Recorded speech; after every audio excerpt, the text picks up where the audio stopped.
Selamat memasuki dunia anak tengah. Hari ini, aku ajak kamu memahami bagaimana rasanya menjadi aku. Yang meskipun telah kuceritakan pun, mungkin tidak akan membuatmu mengerti rasanya menjadi aku. Setidak-tidaknya, aku lega bisa bercerita. Kan anak tengah. Sering kebingungan harus bercerita ke siapa. Menjadi anak tengah. Orang lain sering menyebutku sebagai anak dengan posisi terjepit. Ada pula yang menyebut posisiku sebagai anak figuran. Agak kejam ya mendengarnya. Terkadang seperti itulah keadaannya. Semua ini juga bukan pilihan.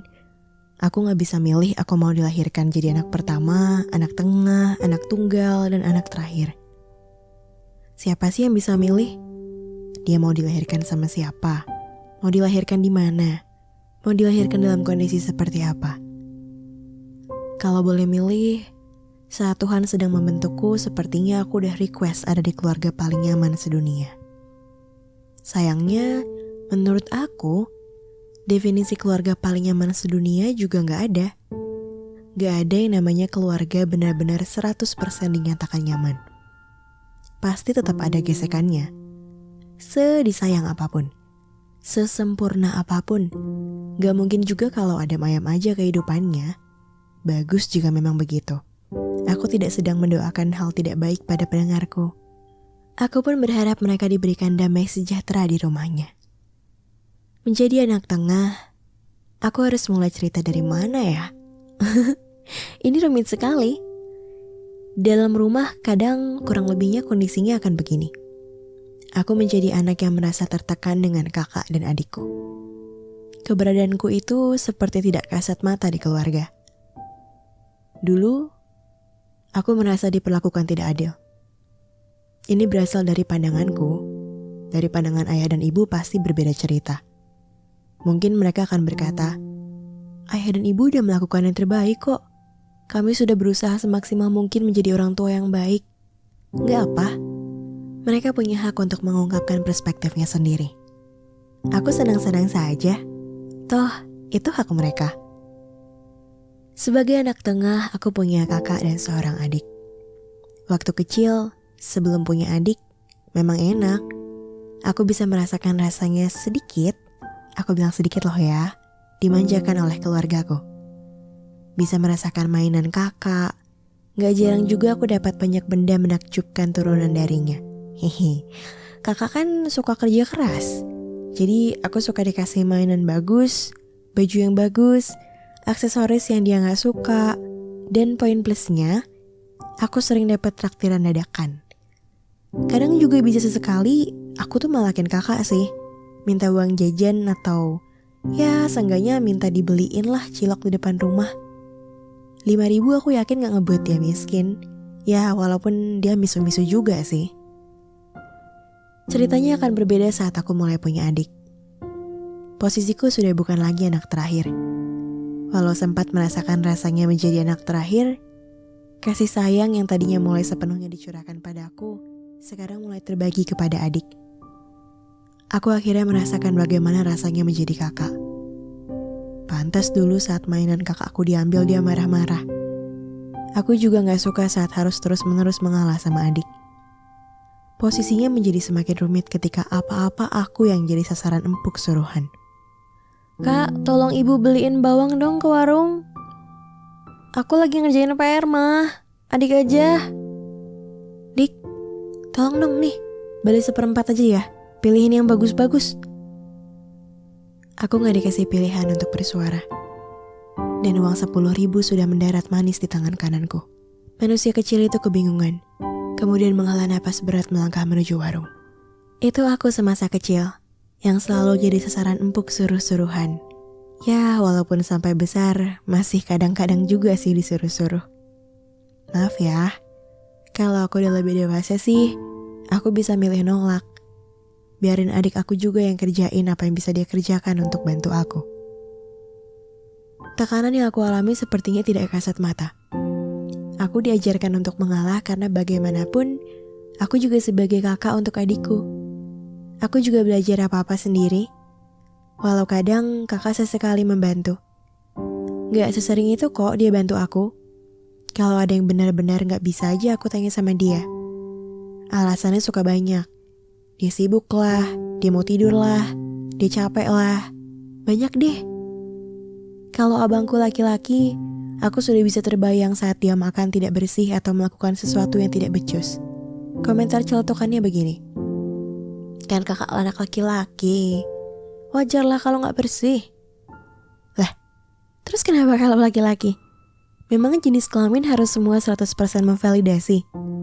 Beda ceritanya kalau aku yang anak laki-laki dan kakakku yang lebih rapi.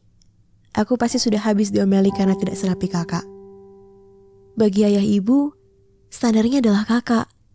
Makanya aku harus mengejar ketertinggalan dia sebagai seorang adik. Melelahkan banget tahu. Aku gak bohong. Dengan adik yang masih kecil, selain diminta ngomong adik, aku juga kedapatan tugas rumah tangga.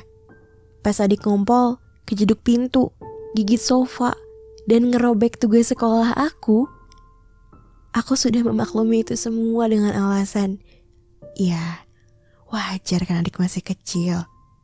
Wajar. Hal itu terus yang aku dengar. Bosan juga lama-lama. Ayah dan ibu sibuk mencurahkan isi hati mereka pada kakak. Aku gak kebagian tempat jadi anak yang dapat perhatian. Ayah dan ibu sibuk membenahi adikku. Aku gak kebagian saran yang seharusnya aku dapatkan saat aku bercerita tentang kisahku. Belum lagi, kalau adik punya beberapa aspek yang lebih baik dariku. Sudah pasti aku jadi sasaran empuk dibandingkan.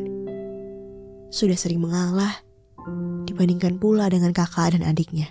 Aku jadi tumbuh dengan menelan segala sesuatunya sendiri. Kasihan kakak kalau dia kesibukan kerja terus aku ganggu. Kasihan adik, dia kan belum ngerti. Udah gitu aku tambahin lagi bebannya. Kasihan juga dan ibu kalau aku repoti terus.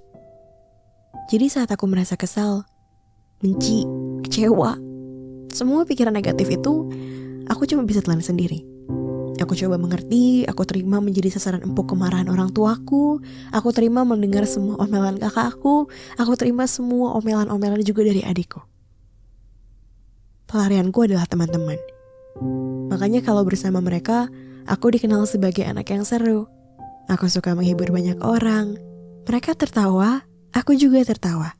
Ramai banget deh aku pokoknya. Jiwa sosialnya juga tinggi banget. Pokoknya dilihat orang, aku tuh asik. Tapi sayangnya itu di luar rumah. Kalau di dalam rumah, aku jadi murung. Karena itulah, aku membentuk duniaku sendiri. Kalau ditanya, lebih ingin tinggal sendiri atau dengan keluarga? Kayaknya aku lebih milih tinggal sendiri. Aku capek kalau harus dididik terus dengan alasan aku harus lebih baik dari kakak untuk jadi contoh juga bagi adik. Aku gak mau semua orang menajamkan aku. Aku juga ingin sesekali dimanjakan. Aku juga ingin punya zona nyaman. Bagianku dapat adil? Kapan? Aku seringkali sabar. Enggak. Lebih tepatnya, aku sering menyabarkan diri. Enggak. Lebih tepatnya, aku sering menyabarkan diri, sering berusaha tenang, apalagi kalau dihadapkan dengan masalah-masalah serius. Aku susah banget untuk balik ke sedia kala dulu lagi. Soalnya aku gak punya tempat cerita. Makanya aku yakin kalau ke pasanganku, aku akan clingy banget di depan dia. Soalnya, aku merasa aku akhirnya menemukan rumah. Sudah biasa dengan ketidakadilan, berteman baik juga dengan kesabaran. Ini aku bukan anak tiri kan? Kalau ada sertifikat anak tersabar, boleh deh, anak tengah dikasih jempol. Aku cuma butuh ketenangan. Soalnya selama ini aku merasa aku terlalu banyak menampung emosi sampai harus membuat kebahagiaan sendiri. Kebiasaan diacuhkan juga membuat aku ngerasa aku sepi. Aku gak dianggap ada. Aku tumbuh dewasa tanpa banyak bercerita kepada orang tua. Itu pun aku gak ditanya. Aku sering jadi tempat cerita satu keluarga. Giliran aku sendiri. Gak pernah ada yang mau jadi tempat ceritaku.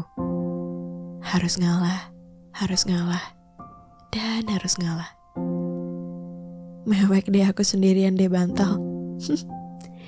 Kok kayaknya hidupku nih paling susah ya di antara saudara-saudaraku.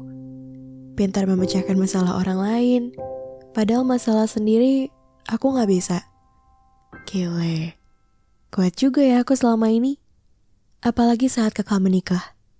Pundak dan beban kakak mendadak ditanggung aku. Aku merasa menjadi anak pertama.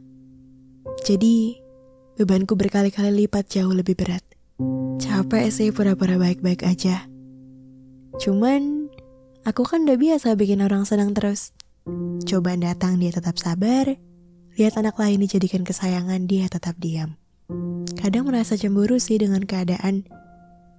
Kayak adik tuh paling enak ya kayaknya hidupnya. Kok dia gak ngerasain sesakit aku? Ya, cuman aku juga yakin mereka punya bebannya sendiri. Jadi lebih baik aku mengalir aja. Main sama teman-teman, hahaha. Jalanin aja hidup kayak orang pada umumnya. Cuma aku gak mau anakku nanti ngerasain rasanya jadi aku. Akan aku perlakukan anak-anakku seadil-adilnya. Membagi pekerjaan rumah sama rata, tanpa ada yang diutamakan atau dibela. Tanpa ada yang diabaikan atau harus mengalah. Jangan sampai nanti anakku dianggap punya dua kepribadian yang berbeda seperti aku saat ini. Di dalam rumah beda, di luar rumah beda. Dan tidak akan pernah aku lontarkan perkataan, ngalah aja sama adik, dia kan masih kecil, gak tahu apa-apa. Atau seperti, ngalah aja sama kakak, kan harus hormat sama yang lebih tua. Sakitku ini, biarlah cukup sampai di aku. Anakku nanti, jangan. Aku gak mau mereka tumbuh menjadi anak serba salah seperti aku. Yang selalu ngertiin, tapi gak pernah di ngertiin.